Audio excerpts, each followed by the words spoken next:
Comme tous les lundis, nous retrouvons notre rubrique environnement. Aujourd'hui, gros plan sur les maisons en bois. Elles représentent 6% des constructions dans notre région, une part grandissante.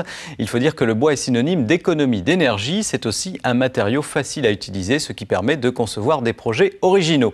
Pour s'en convaincre, nous allons nous téléporter dans le département de l'Eure. Bonjour, aujourd'hui nous allons visiter une maison en bois. Cette maison se trouve près de Louviers dans l'Eure. Elle a été récompensée du prix du public lors du dernier salon du bois à Rouen. Nous allons la visiter en compagnie de son architecte. Isabelle Chénaud, vous avez construit cette maison il y a 4 ans. Expliquez-moi quelle est sa particularité. Eh bien, la particularité de cette maison, c'est que sa façade nord est complètement fermée. Et il y a juste un cadrage, une ouverture qui marque l'entrée et qui cadre le jardin et qui permet de rentrer à la fois dans la maison et de passer aussi directement dans le jardin. Et là, on bascule dans un autre univers. Voilà. Cette maison est en 2 parties.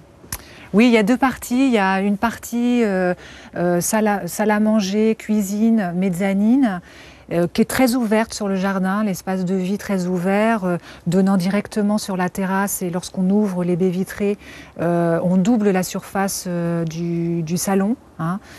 L'été, c'est très appréciable. Et puis une partie un peu plus fermée, où on trouve chambre, bureau. Tout ça se trouve posé sur des plots. Oui, alors c'est une maison qui est très légère, qui est entièrement en ossature bois. Le plancher est en bois. Elle est construite sur un terrain qui a des risques de remontée de nappe phréatique. Donc moi j'ai joué la légèreté maximum. Et donc le bois se prêtait bien à ce terrain. Et l'extérieur aussi, c'est un bardage en bois qui n'est pas traité. Non, c'est du mélèze. Alors le mélèze est un bois qui a l'avantage d'être un bois imputrescible. Donc il n'y a pas besoin de traitement quand on accepte le fait qu'il grisaille, qu'il va grisailler. Il prend une patine, il change, il évolue. Là, la maison, depuis 4 ans, elle a beaucoup changé, beaucoup évolué. Ça, c'est un choix esthétique. Pour terminer, je vous propose de découvrir quelques images d'une exposition qui met en lumière les paysages traditionnels du pays.